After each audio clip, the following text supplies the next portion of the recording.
Grand day. Welcome to your Soul Coaching Oracle Podcast. I'm Hannah Yamaya, and I'm joined by my co-host, the Inspirational Messenger BG. Together, we're here to guide you on your spiritual journey and provide you with tools you need to live your best life. Make sure to tune in every Wednesday and Saturday at 9 as we discuss hot topics with a spiritual spin. Whether you're new to spirituality or a seasoned pro, we've got something for everyone. Thanks for joining us. Let's get started.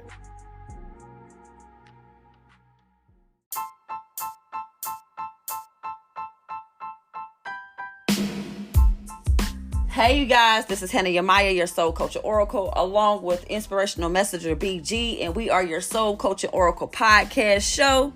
And today we're talking about the Witchy legend of Erika Alexander's family. So you guys stay tuned for more, because me and Inspirational BG is going to get down and dirty with this episode. So y'all stay tuned.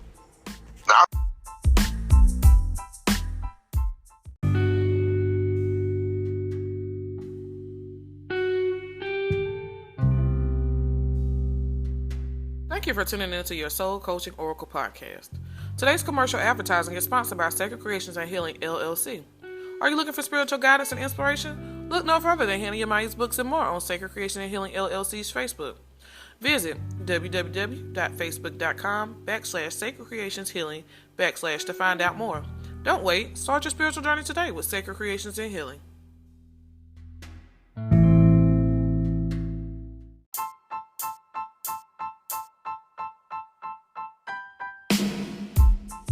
All right, you guys, we're back, you guys, and today we're talking about Erika Alexander. Now, and just in case you guys do not know who Erika Alexander is, Erika Rose Alexander was born on November 19, 1968, and she is an American actor, American writer, producer, entrepreneur, and she's an activist known for her role as Pam Tucker on the NBC sitcom The Cosby Show.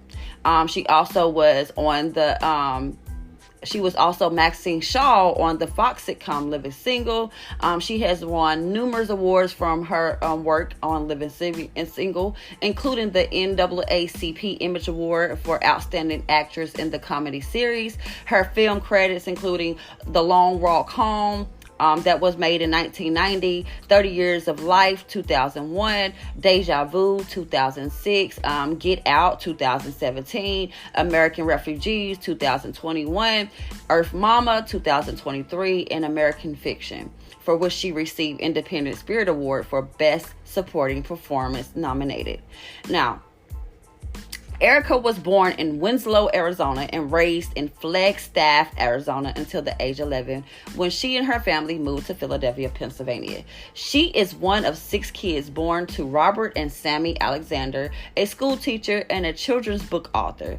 Alexander graduated from Philadelphia High School for girls. So she went to an all-girls school, y'all. Wow. All-girls school. Okay, so I want to go ahead and start talking about how she was just on the Breakfast Show. Did you watch that, BG? I did watch that, and I found that to be very interesting. The information that she told about coming up with her, things that happened with her father when he was young like that. Right. And it was just amazing to me.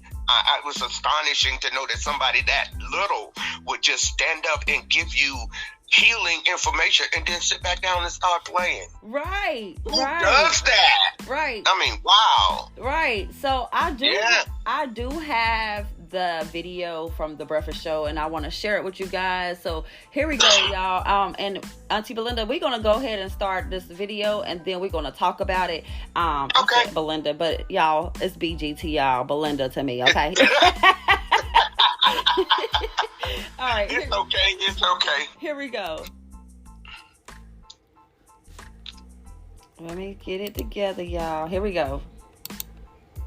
Now, both your parents were orphans. How did they meet? Well, as orphans do in church. Okay.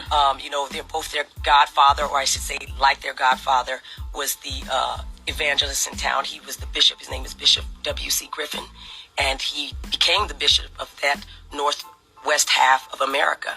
Bishop Blake in L.A. took over for him.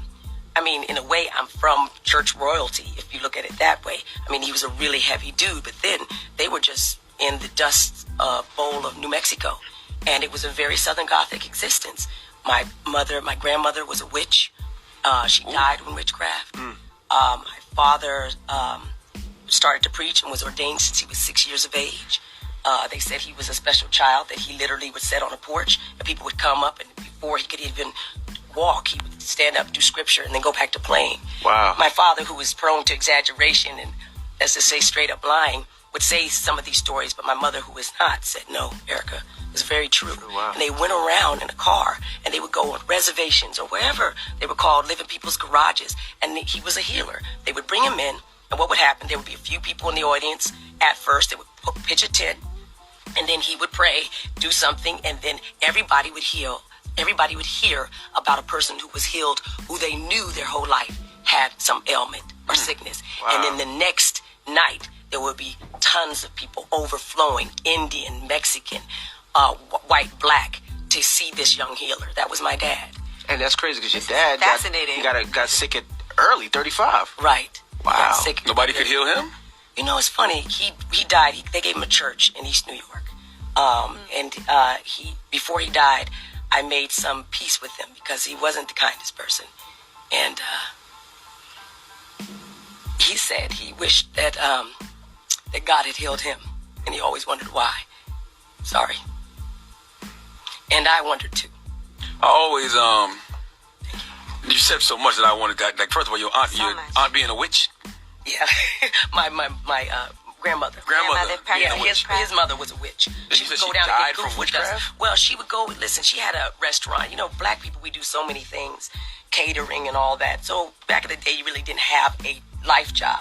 You would do things, and she had a little cafe, you know, a hole in the wall, and she would put dust over the door, so when people came in, the bell would ring and dust would fall on them. Oh no! Yes, and they called it goofer dust. Well, right across the street was her competitor, and they would have goofer dust too. So she would go back and forth to down deep south like, you know, South New Orleans, Carolina, all that, New Orleans, deep, where you're from, you know, and go get stronger and stronger form noodles.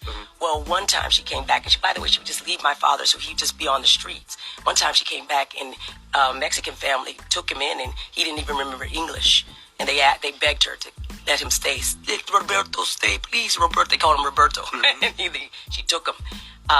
But she came back, and they said she was all twisted up with her head in between her legs, barking like a dog. Wow. Ooh, that voodoo, that root, boy, I'm telling you, yeah. coughing up frogs. And they said that the women in the church went to go get my eventual godfather, which was William Griffith, and he came, saw it, he left 3 days, he went and they fast, and they pray, and then they come back, and then they laid hands on her, and they got her through it, and this is the story now. Wow. I'm just telling you what, they got her through it, and when she came out of it, he says, daughter, the Lord told me to tell you that if you go back, you'll come back in a box. No, Rev, I promise, I gave this up, I'm not gonna get you. He said, I'm just telling you what the Lord told me to tell you. And that my father's last memory of his mother is her getting in a car, a red Cadillac. Her boyfriend's name was Red, and he would just drive through and take her away. And him begging her, please, Mom, don't go. Don't worry, Robert, I'll be back. And 2 weeks later, they brought her home in a box. Wow. What do you guys think about that? That is mind-blowing. It's mind-blowing, but you find that a lot of people will say a lot of that cannot be true. Yes, it can. It is true, y'all. Y'all, so it looks Yes, like the battle line has been drawn yes, between it can. Oprah and And Cat believe it or Williams. not, it can happen Because to you. Oprah is now through. Right. Especially if you don't know what you're dealing with. First of all, I'm not trying to take over everything. I just start talking. First of all, to me, the studies and stuff research I've done before now on witchcraft is a religion. Yes, it is. Okay, instead of most of people trying to make it oogie boogie and demonic and all that, it's energy. Everything is energy.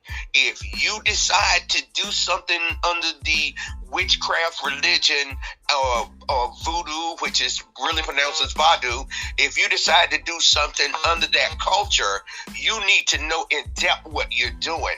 Because if you don't, you will find out, just like she said, you'll find yourself coming back to in the ruin box. Kat's life after he embarrassed and exposed her as a handler. And I think what she's talking about is an excellent thing, and a lot of people don't want to dip and dab and even talk about it in their family, but I know it's part of the culture in my family.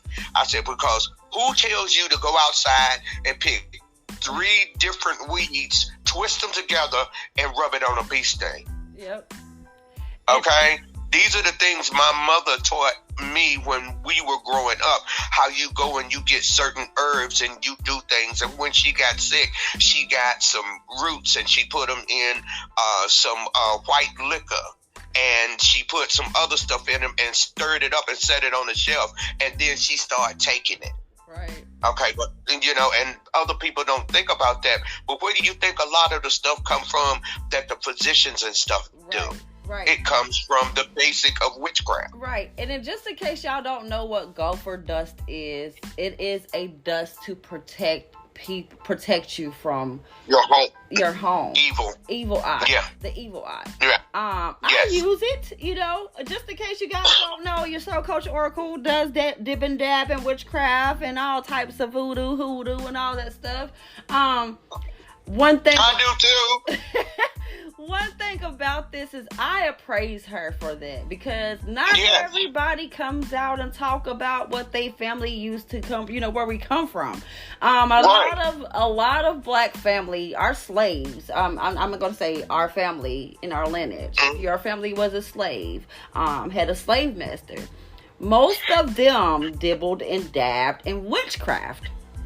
Absolutely. A lot of them didn't know exactly what it was in detail. Yes. But as they continued to move forward, they learned what it was. Mm-hmm. And just like the story. Go ahead. Y'all, we just about to say the same thing, but go ahead and finish that. Go ahead and say what you was gonna say. No, I was just saying, this is part of your lineage, and a lot of people think it's a shameful thing. It's not. No.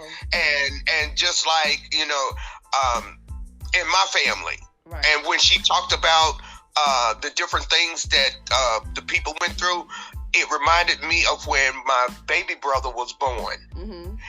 And my mother was hemorrhaging, and the doctor told my dad he can either save her or he can save the baby. And my dad said, save my wife, I don't know the child. Mm-hmm. And, a lot of people might think that was cruel, but it wasn't. He didn't know the baby. He didn't know the baby like the mother knew the baby, because it's different when we carry. Right. So when he said that, but it reminded me, my brother has been in the church just like her dad ever since he was little. Mm-hmm. And the doctor saved both of them, but my brother has been in church ever since. He is a ordained minister. He's an evangelist. He's got all of the titles. He's a bishop. He has his own church. But it's just to show you that things back then that happened, and she was talking, it's like a connection for me. I really was just in awe about what she was saying. It was like I wanted to know more. Right. And then the thing is when she said that everybody was warning her grandmother that if she keep, doing what she was doing, that she was going to come back in a box. Now, necessarily, it doesn't mean that you're going to be in a box, okay? No, not everybody. It doesn't necessarily mean that. Now let me give you guys some witchcraft nuggets, some knowledge, okay? When it comes to witchcraft, when people say be in a box or put you in a box, it doesn't necessarily mean that you yourself going to be in a box, okay? It's kind of like the threefold karma thing, okay? Witchcraft is karma, okay? When you dibbling and dabbling in witchcraft, you can either get it in a good way or you can get it in a bad way. It's kind of like the bad, and it's kind of like a positive and a negative side to it, okay? Absolutely. And one of the things that I like to tell people, if you don't know what you're working with, don't do it. Exactly. Educate yourself. If you don't do the research, you don't talk to your people, you don't find out what has been done through your ancestral lineage, you better watch yourself. And not only that, one thing that people, I like I said before, I admit her because nobody talks about these things anymore. Nobody talks about witchcraft. Nobody talks about voodoo. Nobody talks about hoodoo. Nobody talks about IFA. You know what I'm saying? Nobody talks about it in the industry. Well, they did say something about it as far as Beyonce was concerned. Yeah. You know, they feel that that's what she is, but until she admits it herself, you don't know what or who she is other than Beyonce. I know for a fact Solange is a witch herself. Okay. Okay. Solange in the video, I think it's called Cranes in the Sky. She had Florida water in her hand. Beyonce had Florida water in her Lemonade. I think it was in one of her from the Lemonade album. She had Florida water in one of her songs too, in one of her albums, in one of her videos. But what I can say this, and I actually am a person that has came in a box. Okay. From things that I have did in my journey as I wouldn't say I'm a witch. I'm not going to say I'm a witch. I am going to say I'm spiritual. With a magical touch, okay? Everything I touch is gold, okay? Okay. All right now. When I say that's what I'm talking about. I have dibbled and dabbled, y'all. Not only do I am a podcast personnel, but Sacred Creations and Healing, we also does stuff like that for people, okay? Yeah. And I'm not gonna say no names, but I have a best friend, okay? And I'm gonna tell you guys, I'm gonna put my dirty laundry on the street because that's what I'm here for. I'm gonna let you guys know, and I'm gonna be a prime example of being put in a box, because I am a prime example of being put in a box. Okay, so a couple years ago, okay, it was about 4 or 5 years ago. My best friend, she had went to New Jersey for her daughter's basketball tournament. Okay.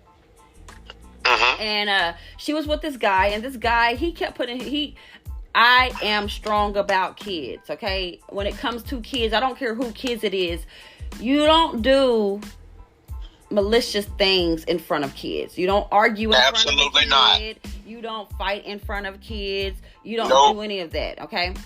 Well, we had a group chat or whatever, and we was talking about it, and I found out that it wasn't the first time that he had put his hands on her. So me being the person that I am, and I didn't do it out of anger, okay? I waited a couple days. I let my mind set on it. I meditated, and I did put him in a box. I made a doll of him. I used golfer dust on him. I used graveyard dirt from on him. I also had some three thrives. You know what I'm talking about? The powder. 3. I'm not sure about that one. I was thinking about the graveyard dirt, and I couldn't think of what the other one was you was talking about. I'm familiar with the rest of it. Yeah, so I put them in a box or whatever, and the box is still actually in working. Well, my other best friend had told me, because her kid's father is best friends with him, right? Well, she said that ever since I put him in a box, she had to take him to the hospital numerous times where he was just throwing up constantly. And the doctors didn't know what was wrong with him. Yeah. They don't. Because of him doing what he did to my best friend in front of my niece, which is my goddaughter. I'll call her my niece and my goddaughter. He was sick from the box, okay? Now, I'm not proud of what I did, but I feel like he deserved it. But at the end of the day, what I did, and I protected myself, but I didn't use enough protection to the point where years later, after I did that, I am dealing with karmatic debt. Okay? Where after I put him in a box and he started really going back and forth to the hospital and stuff like that, I literally lost my house 3 years later. And I'm still actually not in a house right now. You get what I'm saying? I feel like because of what I did, I put myself in a box, literally, you know what I'm saying, without a box, because I'm in a box in my mind. My cage became a box, and it's 4 walls, and I can't get. Sometimes when you're doing stuff like that to people, you put yourself in a box mentally, and things start happening to you materialistically. Okay. And so what I'm saying here right now is, Witchcraft is a dangerous religion. It can be. It can be a very dangerous religion if you don't do your homework. Yes. If you don't do your homework. You got to do the research. Yes, ma'am. Now, go ahead. No, I was just going to say, you got to do the research, because what you're speaking on is exactly what a lot of people don't think about. You think about attacking somebody. However, you need to know all of the details when you're doing what you're doing, because it can come back on you. Now, I was going to ask you, did you seal the box with wax? I did. The thing about it, okay, but the thing about it is, when you're dipping and dabbing in that and you don't know what it all entails, yes, it will backfire on you.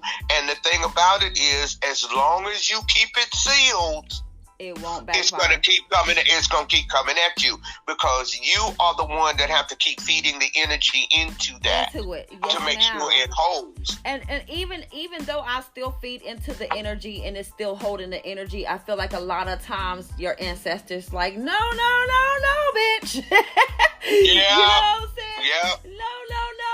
No, this is not what we doing. You get what I'm saying? This is not what you're supposed to do. Now, remind you, I come from a long line of African American witches, and actually my granddad is Irish, so my mom is African American and Irish. She's mixed with white and black. Okay.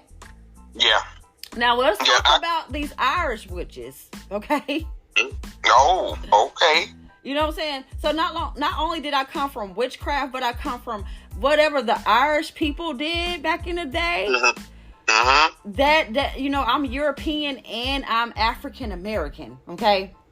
Yep, I got you. That's in my lineage too. But we're also Lumbee, Cherokee, Blackfoot. Right, and my grandma is African American and Cherokee. You know what I'm saying? Before she married, her last name was Brown. Okay.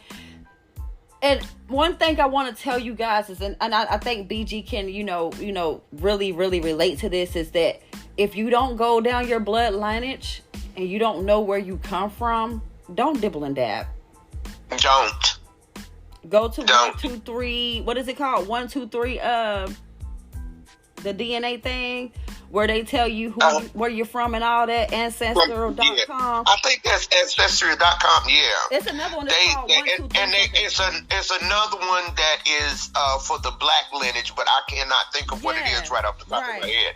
Because my daughter was telling me about it. She said she'd have to get somebody like one of my brothers or somebody else, and then do the lineage that way. And I told her if she wants to do it, then do it. I said, because the information that I found was from another relative. That's how I found out that my mother's mother, my mother's father was a Lumbee Indian, and my mother's mother was a Cherokee. Right. I don't know how that got together, because they were supposed to be at odds with each other, but that's who they were. Right. And I think a lot of stuff that they didn't know back then was due to the fact that they were still under slavery. If you really look into it, the actual I can't call the name of it right off the top of my head, but the actual law wasn't signed until 1963. Wow. So anybody that was born before 1963, when that was signed, as far as I'm concerned, you were a slave. And that includes me, because I was born before that was signed in 1963. Our parents lived in houses like row houses, which were houses that they had for the slaves. And they constantly would tell you about different things, things not to do. And of course, the thing people's heard, throw salt over your left shoulder, and be careful. You know what, Auntie Belinda? Be careful how you dip in. I was talking whenever my mom was telling me, how her father is white and my grandma is black, because her and my grandmother and her father, my grandfather, who died when my mom was 3 years old. My grandma died in 1991. She died a day after my mom's birthday. I was 5 years old when my grandmother died. And my brother was still baking in the oven. Okay. She said when at the time and before 1963, when when Martin Luther King was out there and he had a dream and they were walking and they was, all the riots and all that stuff. She said that when it was time for them to pick a side, because my mom had her father's last name, my mom and her mother was separated. She had to be on the white side. Absolutely. Wherever they put you or you choose, that's where you'll be. Yes. Yeah. And the thing about it is, now you think about us, where do we choose? Because we have such a mixture of culture in each one of us. Right. I know people say, well, I'm going to go back to Africa. You might want to check your roots. Right. Yeah. Because a lot of the foolishness and stuff that people do here is not allowed in Africa, y'all. Right. So don't be running over there, because you might get shot in the water. It's definitely a little bit harsher than the United States of America, okay? Oh yeah. Especially Congo, okay? I have been to Congo, Africa. I have family members in Congo, Africa.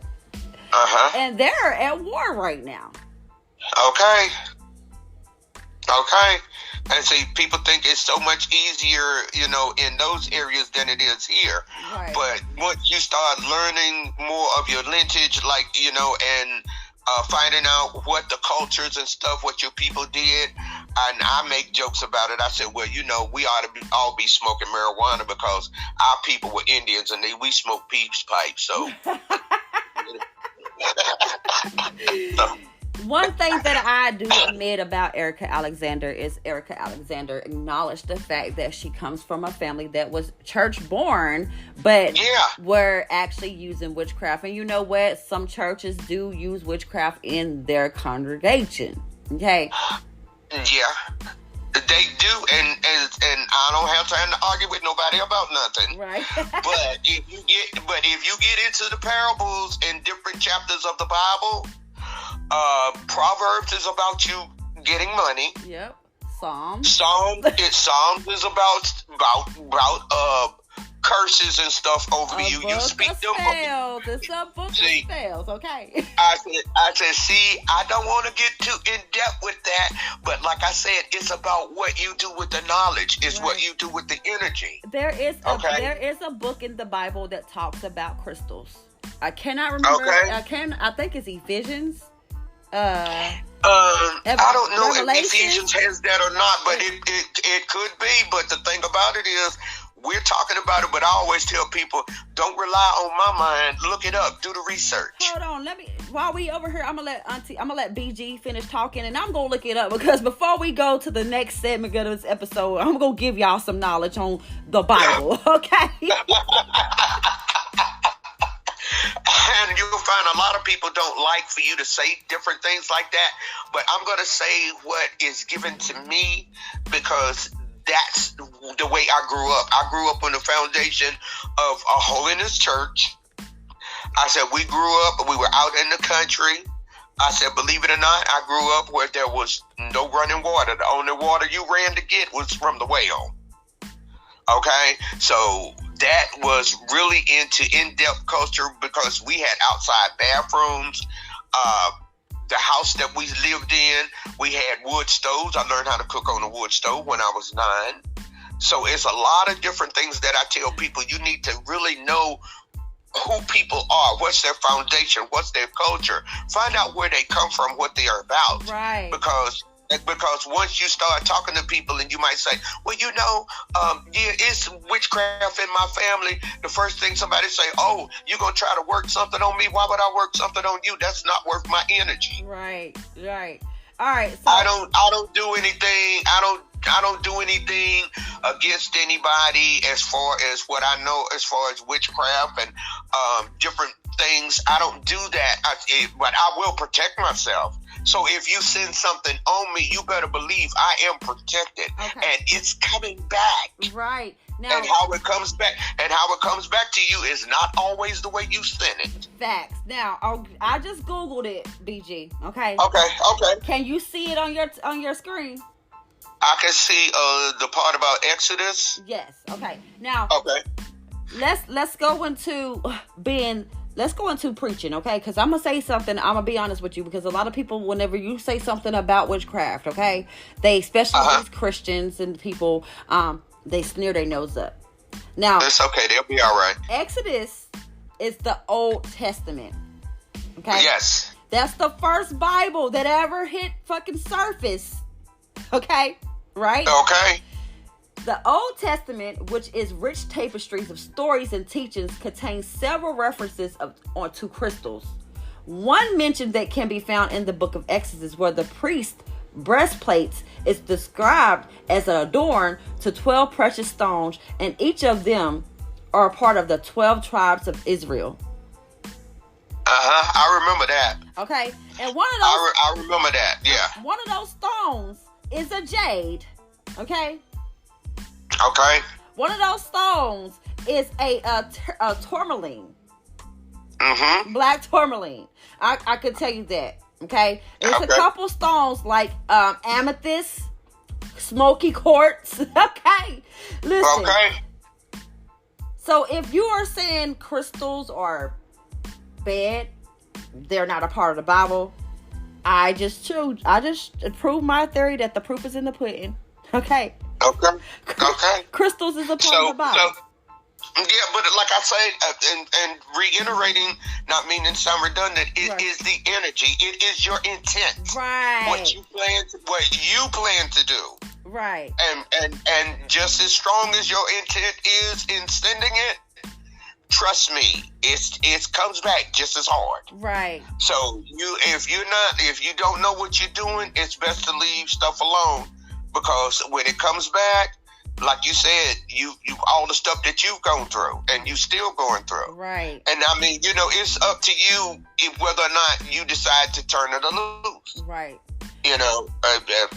That would just be up to me. It ain't worth it. I cut it loose. And like you were talking about in the Bible, I've heard so many people say, well, the Lord gives you 70. I said, go back and read Genesis. He gives you 120 years. Yes, he does. I won't.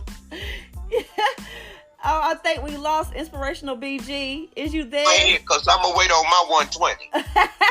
So I want that promise. How about that? There she go. We got her back. But that's the thing, when you start reading and you start bringing things like this out, people, you blaspheming, you better study and find out what blaspheming is. I never told you that there was not a God. I never told you I didn't believe in God. Yes, ma'am. That's what you said. So when you start coming at me, and my brother has stopped several people, he said, when you talk to her, you better know what you're talking about, because she reads and researches all the time. Right. So when you start talking about the breastplate and all the stones that are on it, it is also, I can't think of exactly the movie, that was part of you ever watch The Librarians? Yes, ma'am. I watch it. That piece right there that you're talking about in biblical, it was a part of one of the episodes they had. And so when you start talking about it, I knew what you were saying. And The Librarians is a wizardry sorcerer. Yes, it is. It was a movie first, and they made it into a series. But you guys, we're gonna take a quick break, and we'll be back because I want to give you guys more information on Erika Alexander, the legend of her witchcraft family. And y'all stay tuned, because me and BG got some more nuggets to send you guys. Okay, y'all stay tuned. Absolutely. Get buckled in, because we coming for the ride. We is joining in. All right, here we go. We'll be back. Stay tuned. Okay.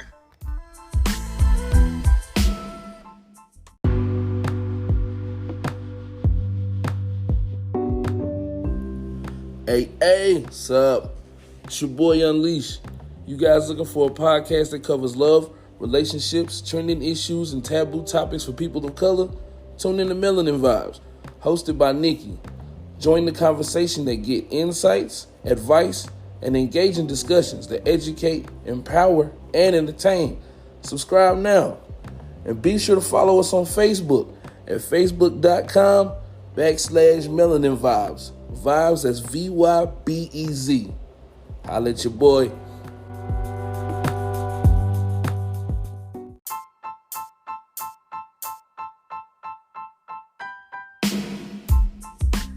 All right, you guys, we're back, and y'all just listened to Melanin Vibes, okay? Y'all go check her out, Melanin Vibes with Miss Nikki, okay? Because she has a great podcast on Spotify, Google Podcasts.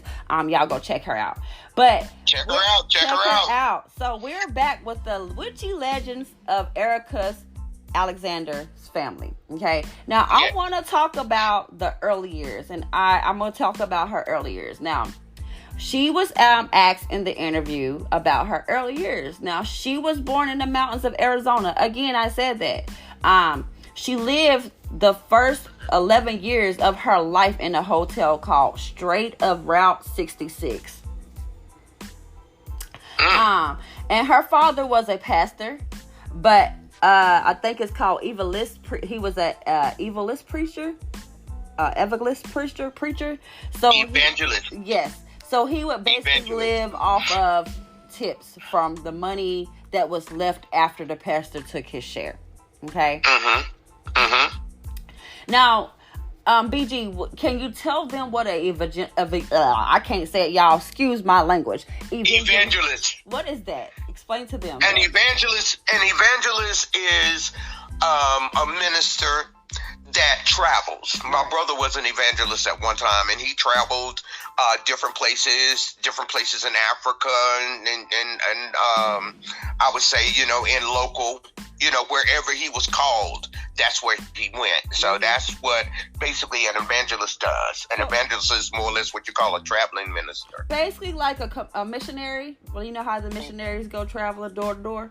Well, we're all missionaries, right? But being an evangelist is more what I call a pulpit setting. Oh. But we are all ministers because I have a minister's license.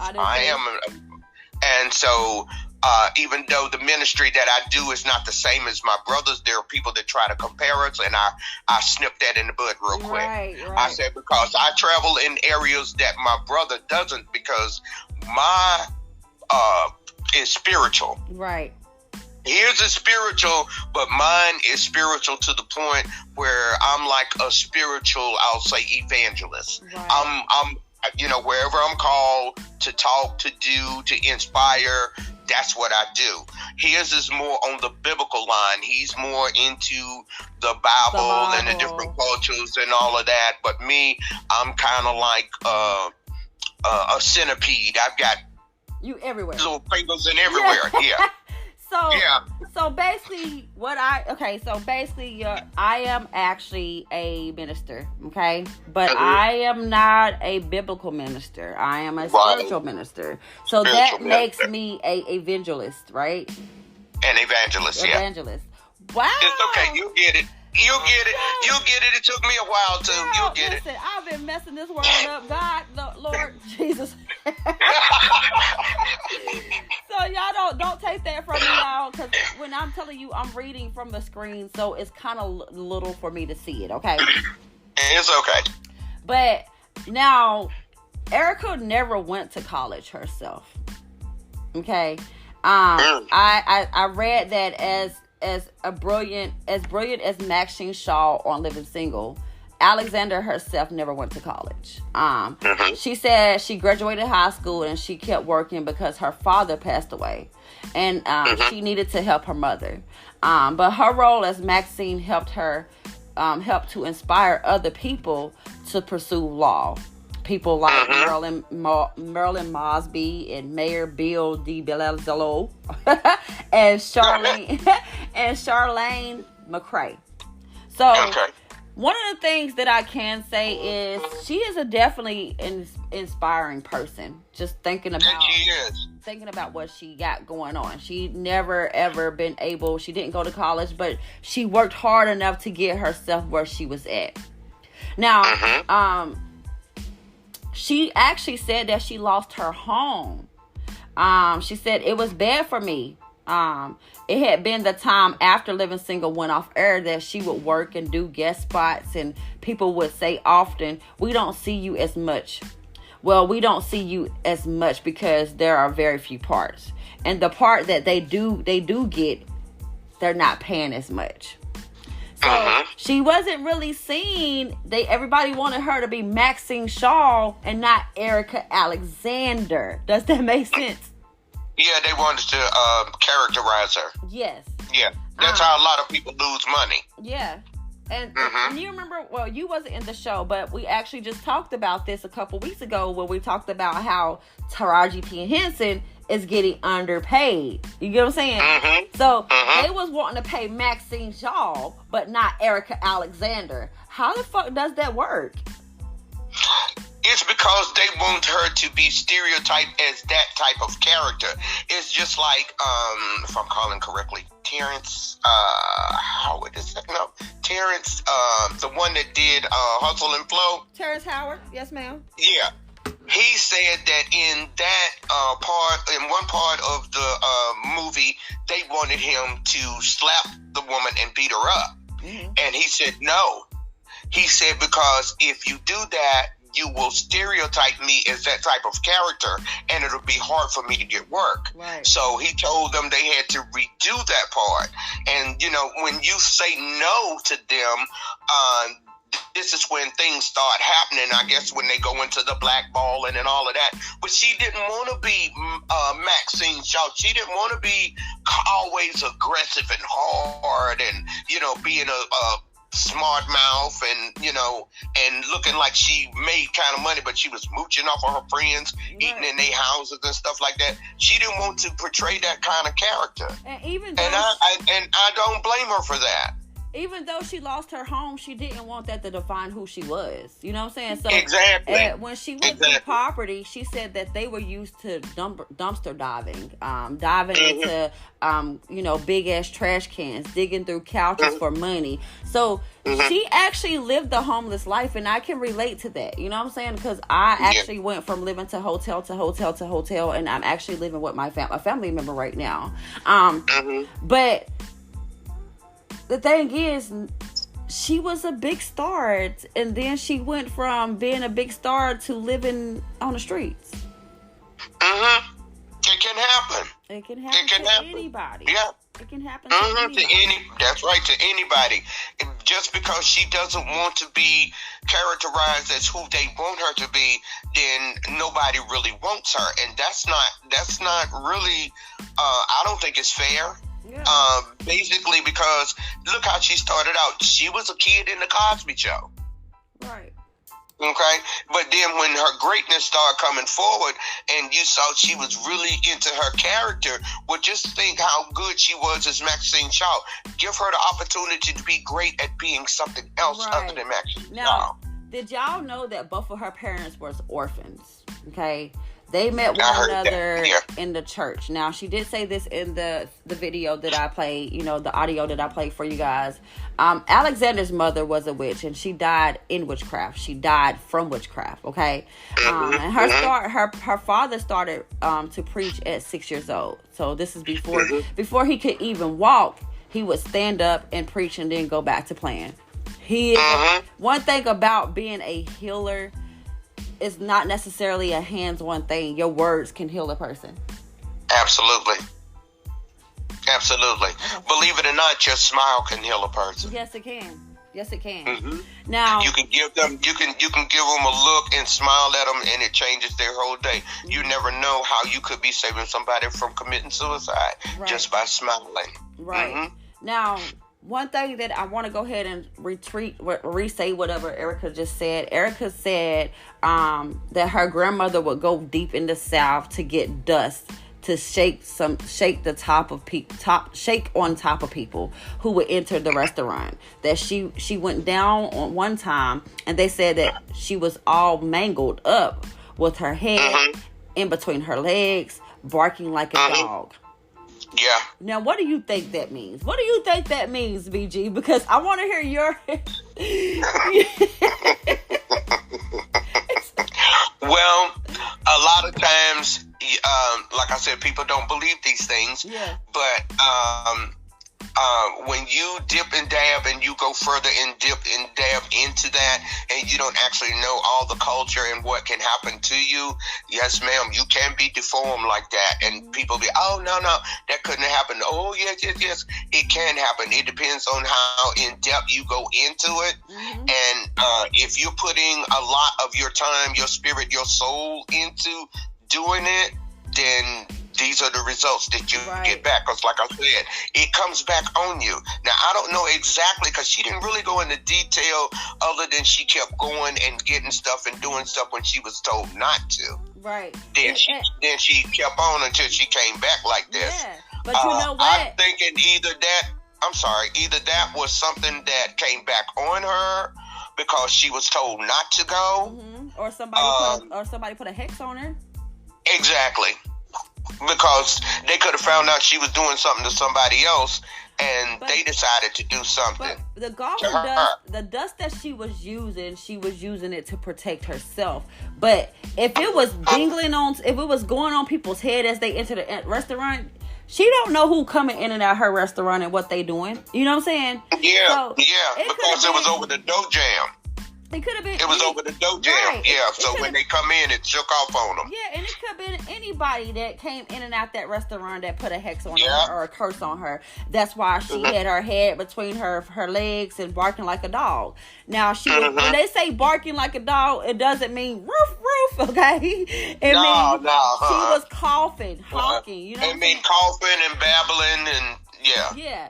Now, not making sense. I did notice that she said something about how a reverend told her grandmother, the Lord told me to tell you, if you go back again, you will come back in the box. And she said that she wouldn't go back, but she eventually did 2 weeks later, and they brought her back in a casket. Basically, she was either killed when she went back down south, hung, you know what I'm saying? Because she didn't go into detail. It's saying exactly what all happened when her mother went there. But you got to think about it. When it was her grandmother. Grandmother, So I'm sorry, her grandmother. Thinking about if her grandmother was born in the late 1930s, and I'm thinking that she was because my grandmother was born in 1932. Okay. Back then, that was slavery days, and honestly, the South were in slavery before the North became slavery. Okay. So exactly. Her grandmother but a lot of people were running from the South to the North. Yes, because the North wasn't that deep into slavery at the time. Right. You know what I'm saying? So think about what was going on down there. Not saying that, we're still slaves right now in this world right now, and I know people don't want to hear that, but we are still slaves to the society. Absolutely. We are slaves to the society right now. But what I'm trying to let you listeners hear is that her grandmother went back down there and maybe did something that she wasn't supposed to do. Witch, you're a witch. Witch. You get what I'm saying? And go ahead. Yeah, and I was gonna say and then with the dust and dirt and everything, when you start using stuff like that, you need to know what you're doing too. Right. Even if you order something like black salt, create your own black salt. Right. Quit buying that way you know what's in it, because I create my own black salt. And I will tell you right now that if you come to my house, you better believe my house is already got black salt around it. And if you come in my house with the wrong intentions, you better believe the black salt is going to make it be revealed to you. I know that's right. Right. Now, one thing that I did over here in the audio is that y'all know that she played in the Cosby Show as Cousin Pam. Now, Erika Alexander joined a theater company that took her to Paris, where she performed in a play that Camille Cosby ended up seeing. Okay? And how she got onto the Cosby Show is because of that. So, Camille Cosby, which is, what is her name? Phyllis Rashad. Felicia Rashad, yeah. She told Bill Cosby that they needed her, and eventually she went to meet at Bill Cosby's home, and they created a role for Cousin Pam as Erika Alexander played. Now, while things seem to have worked out nicely, it wasn't the first time that she tried to get on the hit television show. She said that she had already auditioned several times for the Cosby Show, and they kept saying, "Oh well, we'll find a place for you." And by the way, back in the day, that was the only game in town that was no other place to be but on the Cosby Show, because back in the day the Cosby Show was like the best hit sitcom. Yes, sitcom for black people to be watching, because it took out the stigma of low paying black people. It gave you black people that were lawyers and doctors. Right. Yeah. Right. So I want to talk about how, her family was in the church and they was religious. You get what I'm saying? Yeah. Now, she said something about church and religion. And they was asking her what do she believe in? She said that she see it as a tool to clear your mind and give you therapy when you need it, but also to give us a place to cry and scream. Now, she said, I see that it's something that can be freeing. It's not for me, not like that. But I believe that no one is right, but there are things that are right with several religions. Now, basically what I'm hearing is that she has her own belief. She's a free spirit.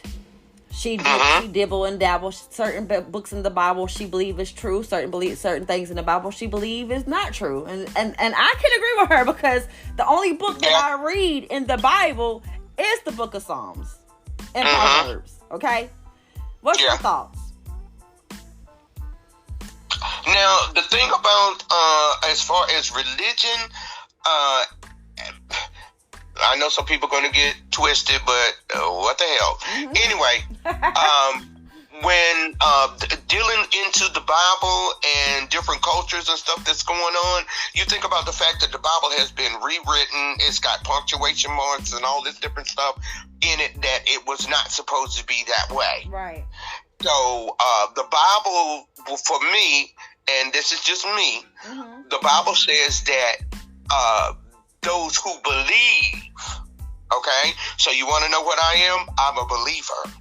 And being a believer means that anything that I believe, anything that I put my soul intentions into powerfully enough will manifest. Right. Okay? Amen. That's why I tell people you have to be careful about what you say, what you do, and what you think. That's where your power is. Your mind is the most powerful thing about you. Right. So if you can visualize it, and you can imagine it, and you can feel it in the depths of your heart, your intentions are that strong, it can happen. Now, a lot of people thinking, oh, well, I can think about money. No, this is not how this works. Right. That is not how it works. Right. You have to actually do the work, and you have to actually believe. Because half of y'all that say, oh, I believe I'm going to get $1 million. No, the hell you don't. You don't need, you wouldn't even know what would happen if $1 million fell in your lap. But you know what? I think that believe comes, is kind of a part of, the Bible. I believe that too, because there is the universal laws, just like you have the 10 Commandments. And the law of believe is basically kind of like a manifestation thing. You know what I'm saying? Absolutely. Absolutely. If you can say it, if you can think it, then you can believe it. But in order to believe, what did the great book of the Bible say? There's about a work. Nothing without work, nothing will be compensated. Like, how was that what saying said? I can't remember. Well, it's been redone so many different times. It's been information about what is the information. What if you get the information and you do nothing with it? It's the information. I'm thinking that you're looking about about the works, about the works of your hands. God, any other time I could quote it, but right now in my head it's going in so many different directions. Right. But it's the works of your hand. It's what is supposed to really prosper, because you have the knowledge, and if you don't do anything with it, then all of that is dead. Right. Yes. You There know, we go. There we go. You know, if you get all the information and you do nothing with it, it's dead and dormant. Right. You have got to believe enough in you and the God in you that you can do this, because the word tells you that everything you need is where? Within you. So I tell people, I say, you may not like the way that I word it, but I'm going to tell you right now, if you looking for the beast, right, I got one. Right. I got one. But I believe in the mastery of yourself, because you got a war between the flesh and the spirit all day, every day. Right. And this is part of what you have to master. Now, you've got to master this on top of everything else you got to do, because you got to master you so you can be who you need to be out here. So you've got to master yourself enough that when you get in conflict or whatever with somebody, you don't just automatically say, well, damn, I know witchcraft, I'm going to go ahead and do some shit on them. No, you master yourself enough to stay away from that. Wow. You stay away from that. You don't need to just do something because somebody said something to you.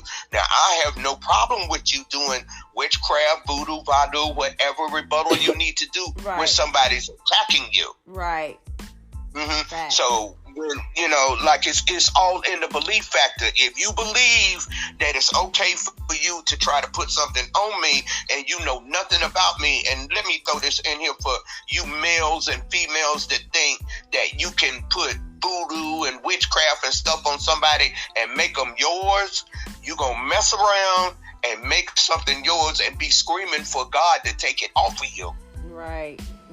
Because you don't even know who the person is that you're dealing with. You need to understand the foundation, just like Erika's talking about the cultures and different things that she grew up in, and how it you could tell how it affected her when she talked about her dad couldn't heal himself. Right. Okay? And the thing about it is, it's not a bad thing. It's what you need to understand. And her dad died at what, 33? 33. Oh, no, was it 33, 35? I think they said he was 30. I think he said it was 33. But guess what? So did Jesus. But hold up. And if you put 33, okay, let's talk about Jesus it. died. Jesus went on the cross when Jesus was 33. Now, this is according to the parables of the Bible, because I wasn't there. Okay, so according to the parables, he died at 33. Her dad died at 33. My mother died when I was 33, and my daughter was 5. I got that from you when you said something happened at 5. My mother died when I was 33. My daughter was 5. My mama was 33 when my grandma died. And so I take it upon myself, and this is just me and my perspective of life lessons learned, that I am to walk a path that is totally different. Right. And other people don't understand that. And once things happen in your life like that, you have to get on that path and you have to walk that path.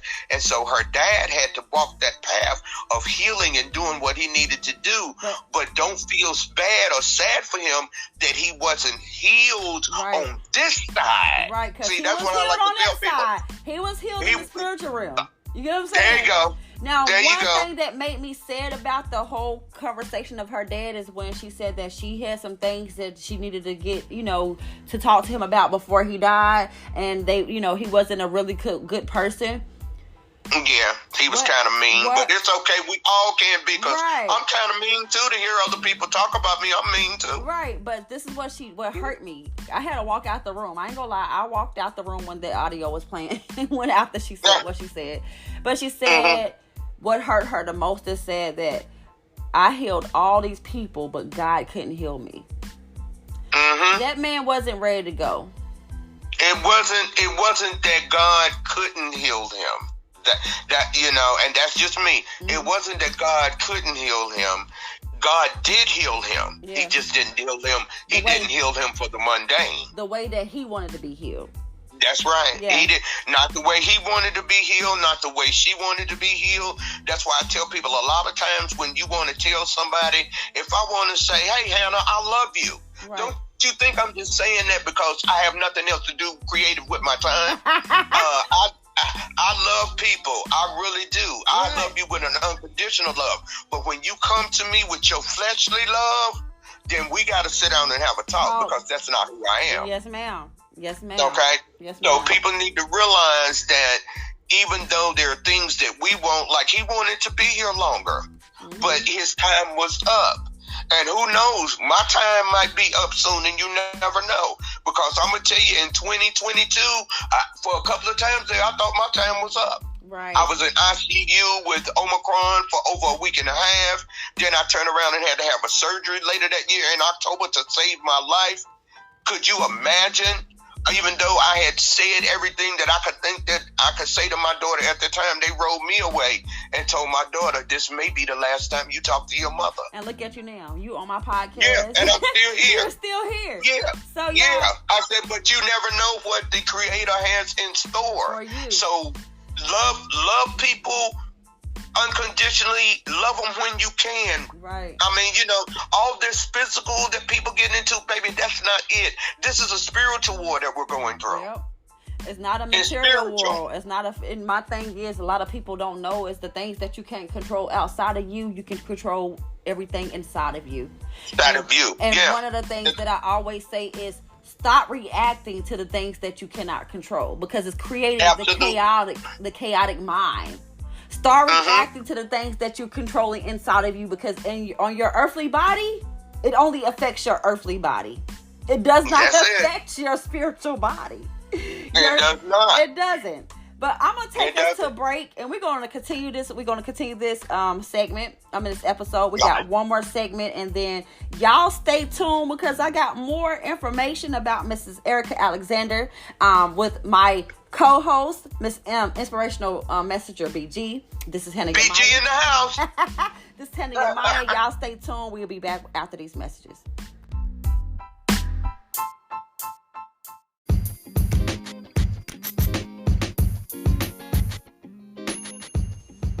Hey everybody, this is Coach Mel. If you're looking to improve your health, other areas of life that needs nourishment beyond food, such as one-on-one coaching, self-care, physical activity, relationships, and so much more, please reach out to us on our website at ichoosemewellness.com and fill out our intake form, and we'll be right back in touch with you. Let's get you scheduled.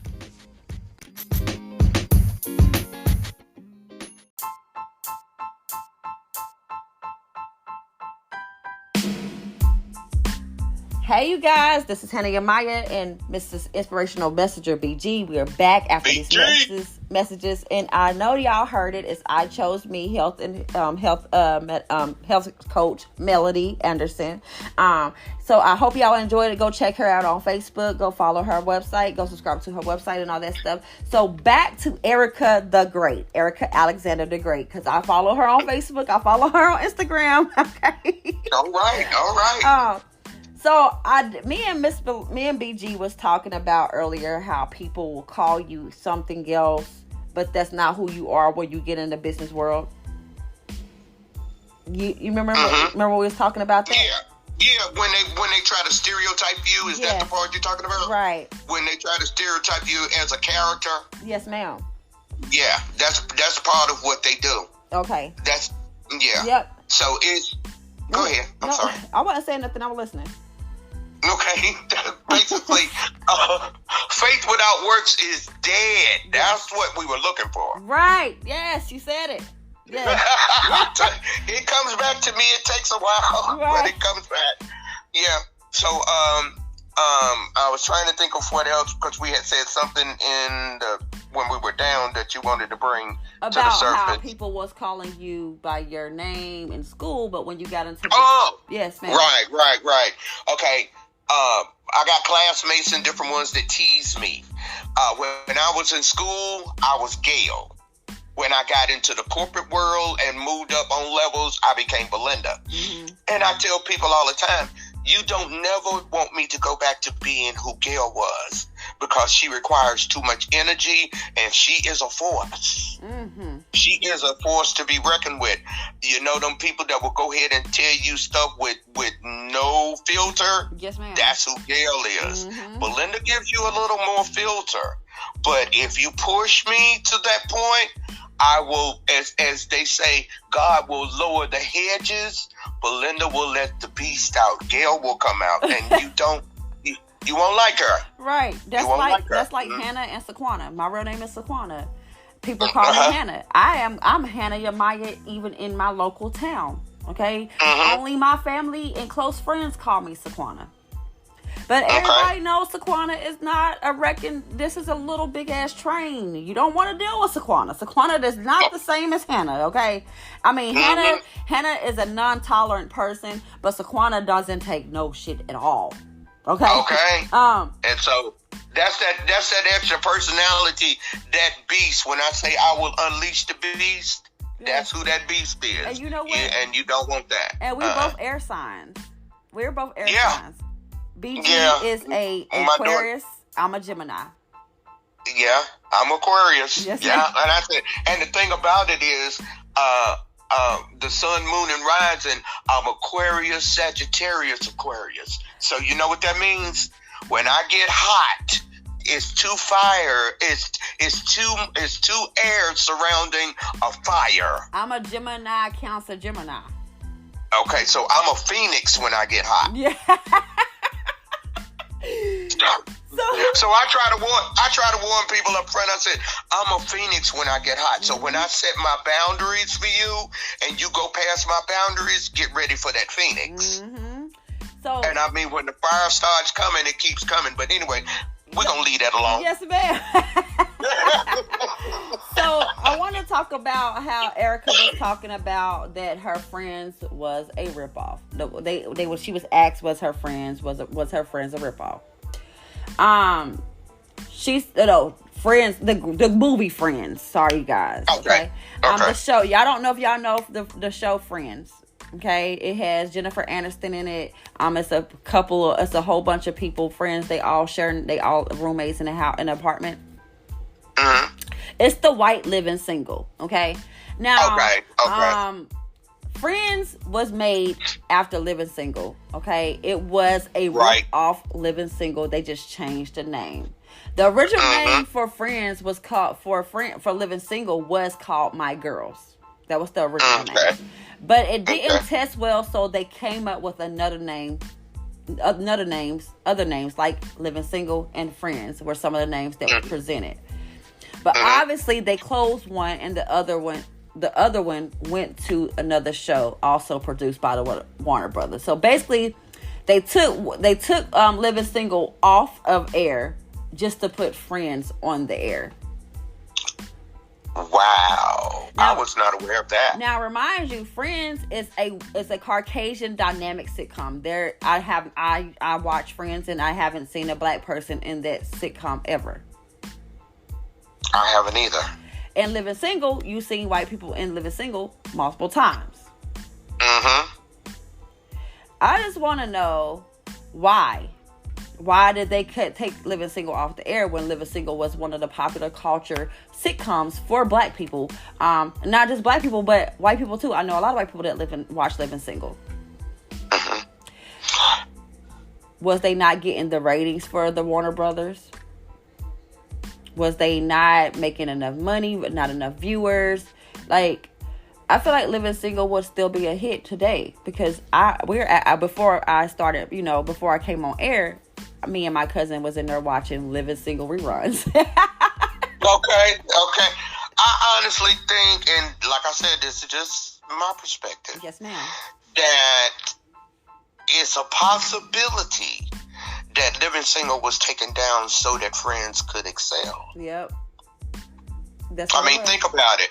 Because majority of the time, you think about the black programs that were out there, Soul Train, Big Cosby Show, Living Single, other black shows that was out there, and you notice how they just faded off. Faded away. Because a lot of black people were watching those programs, and the other programs were not getting the ratings and stuff that they felt like they should get. So the only way to keep get the ratings up was to stop the programs that people were watching. Right.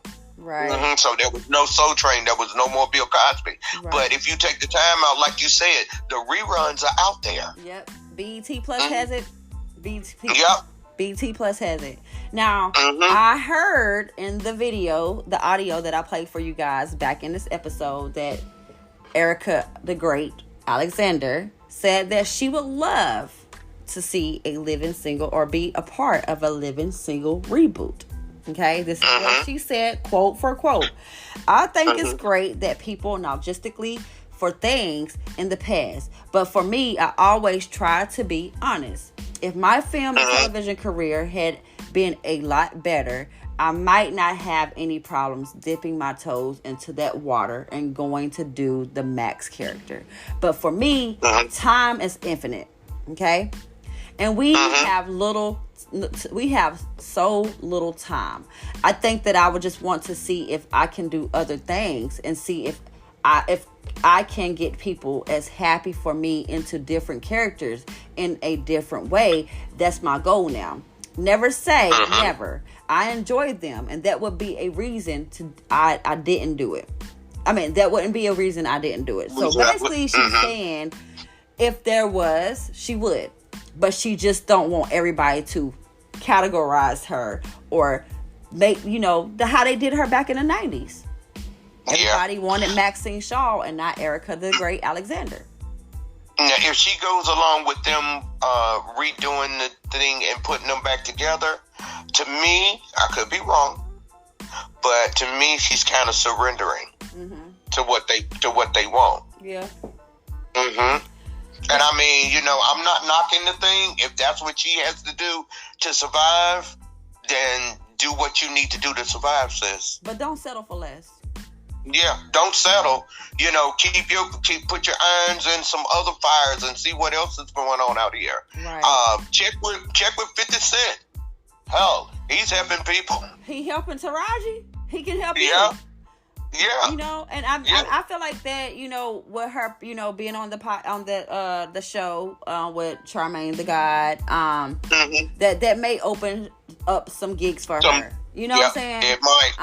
It might. But, as her, she is a great film writer. She actually did film. She actually have produced film, okay?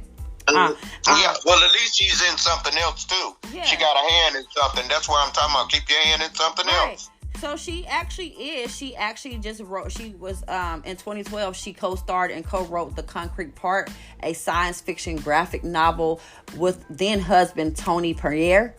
In 2018, she penned the season 11 of Buffy and the Vampire Slayer comic. Gail along fly Buffy creator Joss Whedon, and she also created and co-wrote.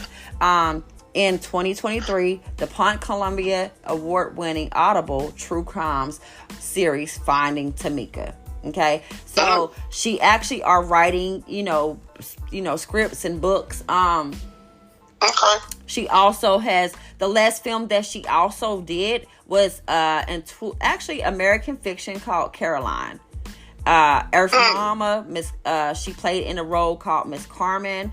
In 2022, she played a role named Mary in Wildfire. In 2021, in American Refugee, she played Helen Taylor. In 2029, I See You, she played Lieutenant Mariah Davis. In Get Out, she played Detective LaToya. She was in Get Out. So she has been relevant in, playing roles from 1986 to 2022. So it's not like, I just feel like she's not getting the acknowledgement that she deserved, because in her television, she played in 1986 ABC After School Special. She also played in George Washington II, The Forgiving of the Nation. 1989, she played in the Maharabo Writ. I don't know what that is. In 1990, she played in Common Ground as Cassandra Tawan. Law and Order as Doris Caver. She played in The Last Best Year as Amy. The Cosby Show from 1990 to 1992 as Cousin Peggy Tucker. 1992 to 1993, she played as Cheryl Carter, Going to the Extreme. Living Single from 1993 to 1998. She has been in a lot of sitcoms, but the last sitcom she was in the Wu-Tang Saga on Fox. She played as Linda Diggs. She played as RZA's mother. If y'all don't know who the Wu-Tang Clan is, but RZA is actually the Wu-Tang Clan comes with Old Dirty Bastard, Method Man, RZA. Yeah. So Linda Diggs is RZA's mother. Okay. She played in the Run the World show as Barb's, which is a recurrent sitcom. It's a cast sitcom. And she also played in the Black Pop Celebrity, The Power of Black Culture. And that actually is a film that she did she's playing as herself. And she also was in Toni Braxton's video, You Make Me High, as Toni Braxton's friend. Yeah, I remember that. Yeah. And that was in 1996. So she has a lot of things on her belt right now. She has won Grammys. You know what I'm saying? She has won awards. You know what I'm saying? She was nominated 1, 2, 3. And she also being nominated for that show of American Fiction. The last show that she is on right now. For 2023, she also is pending for nominated for outstanding performance by casting in motion pictures. So one thing I can say is, and this is just a little inspiration for anybody that is out there that's trying to pursue their dream like me. Okay. Yeah. All right. Don't give up on your dream. Never. Don't Never. give up on your dream. Never give up. Because if Never. this woman can come from a background of witchcraft, being homeless, to her father dying, and she having not been able to go to college because she got to help her mother, and she's 1 out of 6 children, and she is this big, this now, like, as even though people are looking at her as Maxine Shaw, that is still a compliment. Yeah, it is, because they still recognize her as that character. Not only that, she still get royalty pays for the of course. single. Of course. So she's not really you know what I'm saying? She's not really, not making enough money, but she's getting what she needs to be. So at the end of the day, if you are an actor, you are a singer, a comedian, whatever it is that you're trying to do in your life, you're trying to read tarot cards, whatever you're trying to do. You want to be a podcast personnel, radio personnel, whatever it is that you are trying to do in your life, don't give up on your dream because somebody else said that you can't do it. That's right, because a lot of them that's telling you they can't do it, they never tried. So facts. And I am a prime example of someone. My mother wasn't the best mother in the world, okay? She never believed in my dream. She don't believe in me now. She never have. Me and my mother does not have a great relationship, but fixing that relationship has been time consuming. And I'm not saying that, I don't want to work on it. I'm trying. Yeah. But if if somebody else don't believe in you, don't let that define who you are. That's right, because I was going to say, just because your mother doesn't believe in your dreams doesn't mean that she has to for them to manifest. Right, because don't nobody have to believe in you but you, because don't nobody have to sleep beside you. Don't nobody have to do nothing for you but you. So nobody can take care of you and love you like you do. Whether it's your mama, your daddy, your grandmother, you are the conductor of your life. Yeah. Nobody's going to love you better than you love yourself. Right. That's what my mother used to tell us all the time. Fact. She said, you remember that, don't nobody love you better than you love yourself. So if you allow yourself to have other people have you making sacrifices and putting your dreams on hold and doing things, and then you look around and you old and you want talking about, well, if I shoulda, coulda, woulda. Yep. That was on you. And you know what? I'm a prime example. I may not have my own home. You know what I'm saying? But I'm going to pursue my dreams. I just got hired as a model. So y'all about to see me on the big screen. Okay? All right. Yeah. Ain't that wonderful? Congratulations. Yes, I also just got auditions to actually work in one of Tyler Perry's sitcoms on BET Plus. I am going to audition for it tomorrow at 7:30 p.m. So y'all going to see me on BET Plus, y'all. All right. Yeah. So listen, if you are someone that needs any inspiration, go subscribe to this podcast, because yes, we talk about hot topics, but we have so much stuff more in store for you guys for your Soul Oracle. Next month we have over 7 new guest speakers, and I'm talking about not just American guest speakers, but I got a guest speaker from Germany, Italy. Okay.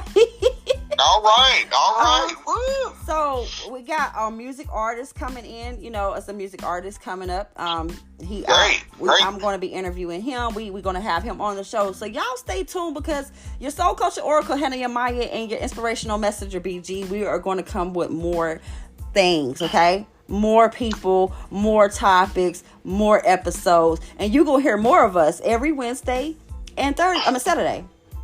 All right. Bringing it to you.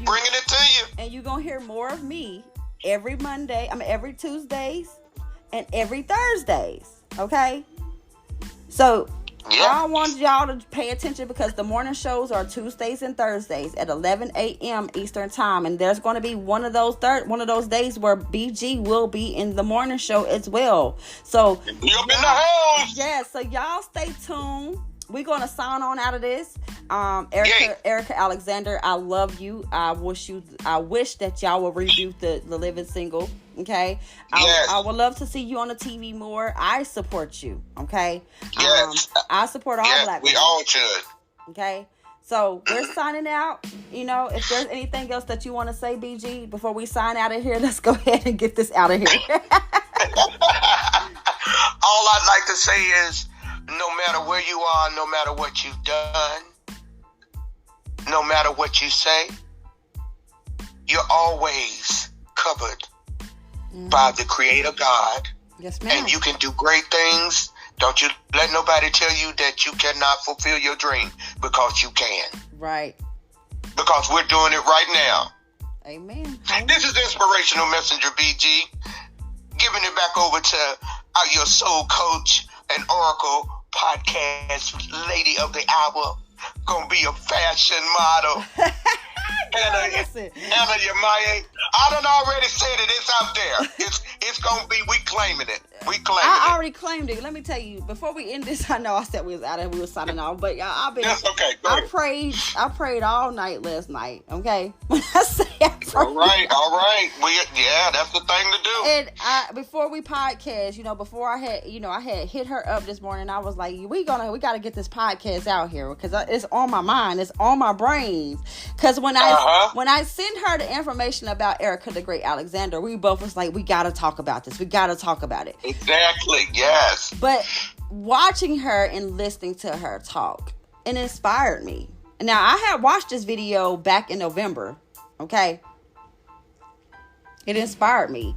So I was sitting down at the table, and I was working on my business, and I was, doing all types of things on my computer. And I told my cousin, I said, I think I'm going to, audition to be a model, or a actress. And 3 days ago, I ended up getting phone calls from all these agencies. Wow. They wanted me to audition. So I auditioned for one this morning. Yesterday morning, I auditioned for one last night. And I got, they basically said that they wanted me to audition again. And I'm not sure. I might be on the Stranger Things, because I'm 36 years old and I don't look 36 years old. I look like a kid. No. All right. She's a little bitty thing. Yes, so there's going to be some things, Hannah Yamaya, going to be coming out. But I will not, once I get big, this soul coaching Oracle and Inspirational BG is coming with me, okay? All right, look at here. You're coming with me. So y'all. I'm coming Yes, with you. ma'am. So y'all. We will see you guys Saturday. Y'all tune in Saturday at 9 p.m. Eastern time zone. Thursday, 11 a.m. Eastern time zone, because we will be back with more with your soul coaching oracles, Hannah Yamaya and Inspirational BG. Y'all have a great night. Absolutely. Have a great night. Bye, guys. Have a great one.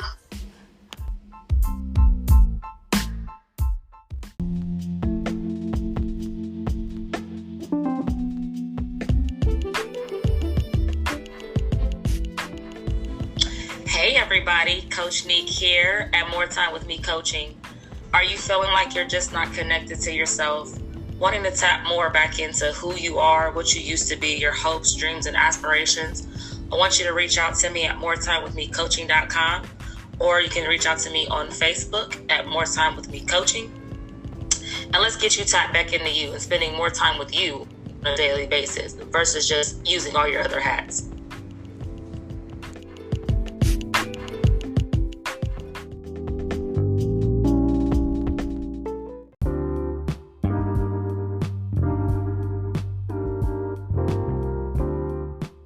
Thanks for tuning in to tonight's episode of your Soul Culture Oracle podcast.